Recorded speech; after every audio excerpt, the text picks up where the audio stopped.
There is someone in your life right now who speaks in the name of God. Maybe it is the voice in the pulpit on Sunday morning. Maybe it is the prophet who calls with a word for you. Maybe it is the teacher whose content you return to because they say exactly what you need to hear. And you have never been given a real test for that person.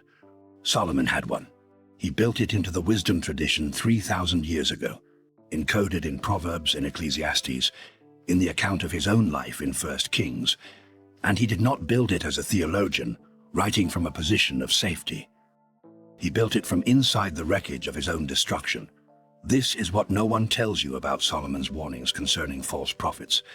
He was not warning from the outside. He was warning from the inside. He had already been taken down. And tonight, I'm going to give you the 7 signs he left, because the wisest man who ever lived experienced every single one of them before he wrote a word of warning about them. Let me take you to the most disturbing scene in the entire wisdom tradition of ancient Israel. The year is approximately 850 years before the Common Era. King Ahab of Israel wants to reclaim a territory called Ramoth-Gilead from Syria. He asks Jehoshaphat, king of Judah, to join him. Jehoshaphat agrees, but makes one request. He says, "First, let us inquire of the word of the Lord." Ahab assembles 400 prophets. 400, not 40, not 4. 400 men who speak in the name of God, gathered in one courtyard, standing before the king. And they all say the same thing. "Go up," they say. "The Lord will give Ramoth-Gilead into the king's hand." All 400. One voice. Now Jehoshaphat does something remarkable. He listens to 400 voices saying exactly what the king wants to hear, and he is not satisfied. He says, "Is there not another prophet of the Lord here whom we can inquire of?" One more. Not because the 400 are obviously fraudulent, not because their theology is visibly wrong, not because they contradict the text, they do not. But something about the unanimity troubles a discerning man.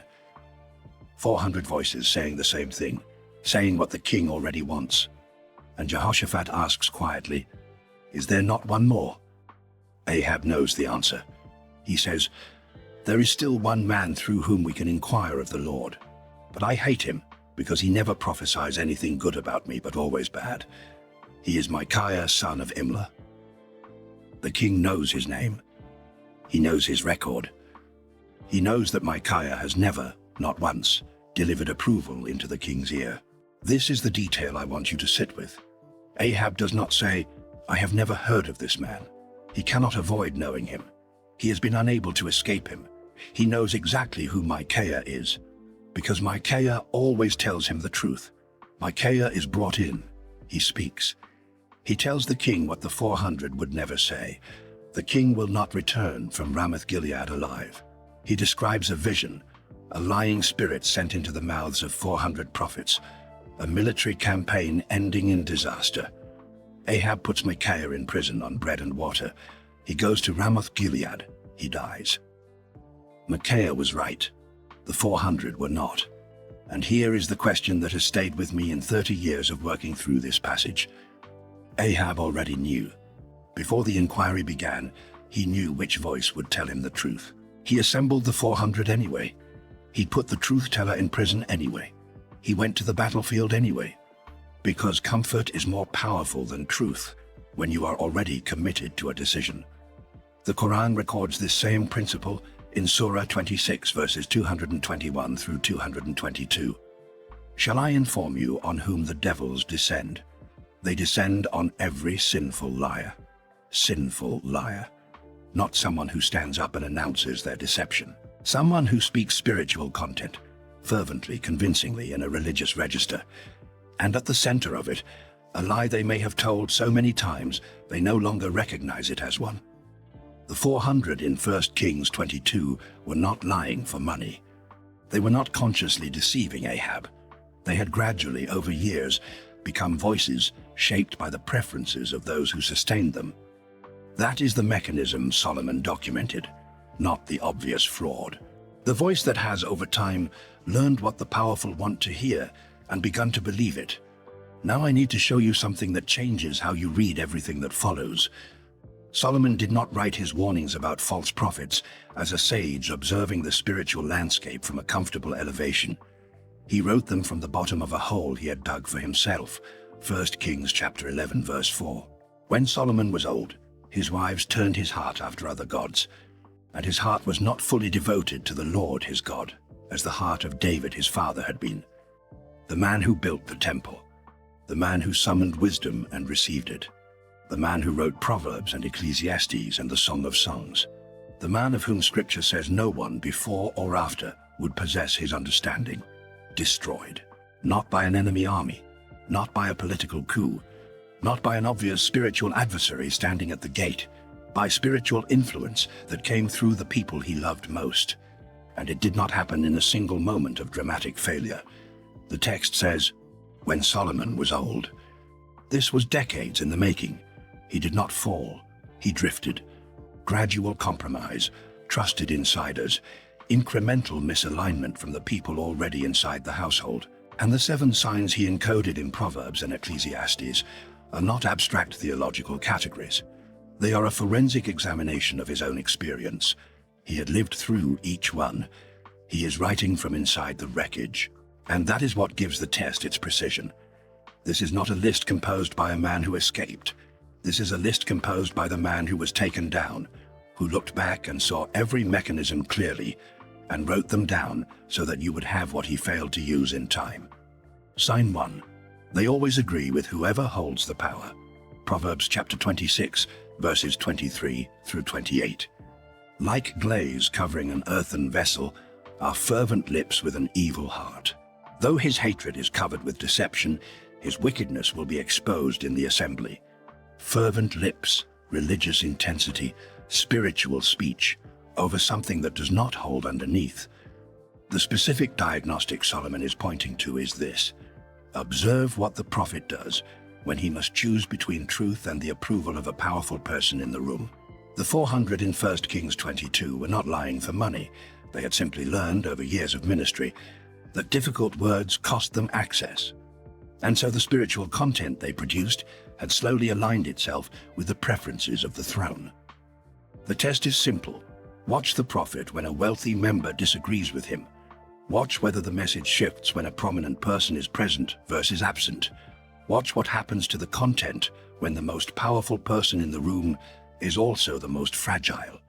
If every wealthy, prominent, or influential person connected to this ministry speaks well of the prophet without reservation, that is a diagnostic, not proof, but a warning. Sign 2. They speak more words when they have less certainty. Ecclesiastes chapter 5 verses 2 and 3. Do not be rash with your mouth, and do not be hasty in your heart to bring up a matter before God. For God is in heaven, and you are on earth. Therefore let your words be few. For a dream comes through much activity, and a fool's voice is known by his many words. God is in heaven. You are on earth. Let your words be few. Solomon is not simply describing a long-winded preacher. He is identifying a specific mechanism. The volume of spiritual speech increases in direct proportion to the absence of genuine revelation. A true prophetic word, as documented across the wisdom tradition of ancient Israel, carries its own weight. It does not require scaffolding. It does not need sustained emotional atmosphere, repeated emphasis, and an hour of musical preparation to generate conviction. When a prophetic word requires extraordinary volume and sustained performance to land, that is not the word generating the conviction. That is the environment. After your next service, sit in your car for 5 minutes. Strip away the music, the crowd energy, the atmosphere. Write down the specific content of what was said. What can you carry away and test against your life? The more filling required to deliver the word, the less certainty behind it. That is what Solomon is saying. Sign 3. They require payment before the blessing arrives. Ecclesiastes chapter 5 verses 4 through 6. When you make a vow to God, do not delay to fulfill it. He has no pleasure in fools. Fulfill your vow. It is better not to make a vow than to make one and not fulfill it. The covenant sequence Solomon documents is declaration first, fulfillment follows. In the Hebrew covenant model, and I have spent considerable time on this in the Solomonic wisdom texts and their ancient Near Eastern context, The sequence of exchange with God is not payment before blessing.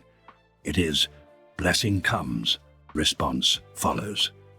The prophet who says, sow a seed today and God will release your breakthrough next week, has inverted the covenant order. In the entire covenant architecture of Hebrew scripture, you will not find a legitimate precedent for pay the prophet first and God will bless you afterward as a consequence of the payment. That sequence does not exist in Solomon's theology. If a ministry has constructed a spiritual economy in which your financial release is contingent on a payment made to the prophet first, you are not looking at a Solomonic covenant model. You are looking at its deliberate mirror image. Sign 4. They have no language for rebuke. Ecclesiastes chapter 7, verse 5. Better to heed a wise man's rebuke than to listen to the song of fools. The song of fools. Solomon chose that phrase with precision. Songs are pleasant. Songs move the emotions. Songs are what you want to hear when you want to feel well. A prophet whose entire output is song, only affirmation, only comfort, only the word that produces good feeling, is producing something spiritually pleasurable that cannot carry genuine divine communication. Because genuine divine communication includes the thing you did not want to hear, regularly. Not gently cushioned into irrelevance, but clearly enough to produce real examination. The prophet who has never caused genuine discomfort in a congregation has never delivered a true word. I want you to think back. When did this voice last say something that cost it approval? When did the congregation go quiet? Not in reverence, but in confrontation with something they did not want to confront. If that moment does not come to mind, if you cannot point to a specific occasion when the message required the room to reckon with something difficult, you have sign 4. Sign 5. The danger came from inside your trusted circle. 1 Kings chapter 11, verse 4. His wives turned his heart. Not Hadad from Edom, not Rezon of Damascus, not a foreign prophet announcing himself at the gate. His wives, the people inside the innermost circle, the people he loved, the relationships of deepest intimacy and longest standing. This is the most uncomfortable of the 7 signs because it does not point outward. The false prophetic influence you most need to examine is not the obvious stranger claiming power from a distance. It is the voice already inside. The minister you have trusted for years, the teacher whose influence has become so familiar, you stopped applying any test to it. The voice you trust because you have always trusted it, because your mother trusted it, because the community trusts it, because the relationship is old enough that questioning it feels like a betrayal. Familiarity is not authentication. Length of relationship is not a test. Solomon's wives had access precisely because they were trusted. The infiltration was possible because the relationship was intimate. The closer the voice, the more carefully the test must be applied. Sign 6. Their followers do not change. Proverbs chapter 14, verse 12. There is a way that appears to be right, but in the end it leads to death. The path looks correct. The teaching sounds scriptural. The message does not announce its error from the platform. This is Solomon's most precise observation. The false prophetic ministry is not identifiable by obvious theological failure. It is identifiable by long-term fruit. The follower of a genuine prophetic voice changes. The change is observable, documented in specific lives, in families restored, in addictions broken, in situations that moved from one condition to another and stayed moved. The follower of a false prophetic voice returns, month after month, year after year. The same problem, the same unresolved situation, another offering for the same outcome. The path appeared right. It did not lead to life. Solomon says the test is the end, not the presentation. Do not evaluate the word from the platform. Evaluate the lives of the people who have been sitting under that word for 5 years. Sign 7. Their exposure, when it comes, is sudden and total, and the congregation knew before they said anything. Proverbs chapter 26, verse 26. Though his hatred is covered with deception, his wickedness will be exposed in the assembly. The assembly, not in a private conversation, not slowly, over years, in the assembly, in public, before everyone. And what I have observed across 30 years of working in religious and academic communities is that the public exposure is almost never a genuine surprise to those who are paying attention. The congregation knew something was wrong. They had seen the signs. They had had the private conversations. But the social cost of saying so publicly was too high. Solomon's specific diagnostic here is this: what do the people in that congregation say privately that they will not say publicly? Find someone you trust who has attended that ministry long enough to have seen things. Ask them in private. If the private conversation is significantly different from what they would say in the service, if there are observations and concerns discussed quietly among members that no one would ever raise before the prophet himself, that gap is the sign. The covering is already there. The exposure is coming. Solomon says it will happen. He also says, you do not have to be inside it when it does. I want to tell you something I have not said before. I was 14, perhaps 15. My mother took me to a 3-night revival on an open field near Nasuka, an itinerant prophet from Lagos. Wooden benches set out across the earth, lanterns on poles around the perimeter, a large crowd, night sounds coming in from the trees at the edge of the field. I was the son of a UCL historian who had spent my childhood being taught to examine claims carefully. I had grown up in a house where my father called religious experience what it was and expected me to do the same. And I was also a boy who had watched my mother pray, who had seen the faith in her face and understood that there were dimensions of the world my father's academic apparatus could not reach. I was both of these things at 14, sitting on a wooden bench on a field in Nasuka, watching a prophet call out names from the crowd. He knew things. That was my first impression. He called a woman by name, not a common name, and described a situation in her household with a specificity I could not account for by any obvious means. The crowd responded powerfully. Night 2. More names, more specific words, more responses. A large offering was taken. Night 3. The prophet did not appear. The organizers told the crowd he had been called urgently to Abuja. My mother said nothing on the walk back through the dark. 3 weeks later, a deacon from the host congregation came to our house. He spoke quietly to my mother in the parlor.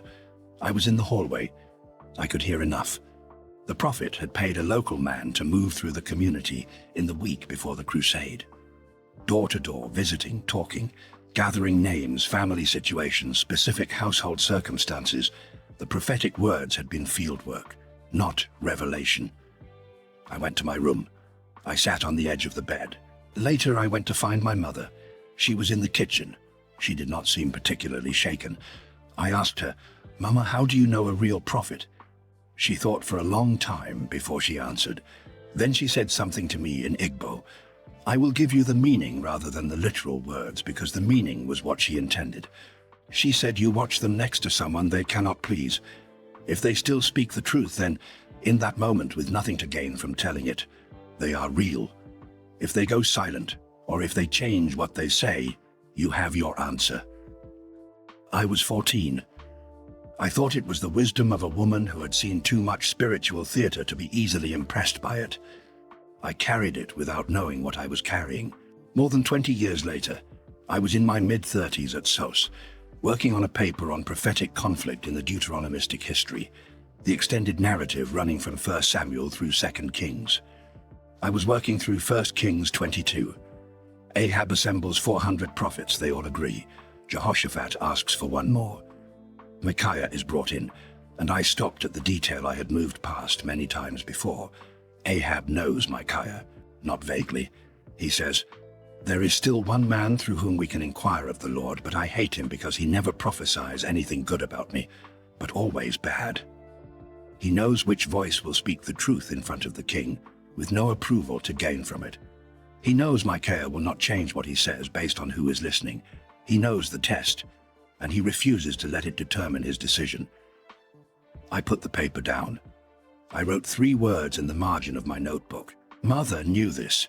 She had given me the diagnostic in Igbo on the evening after a false prophet failed to appear for the 3rd night of his own crusade. She had never cited 1 Kings 22.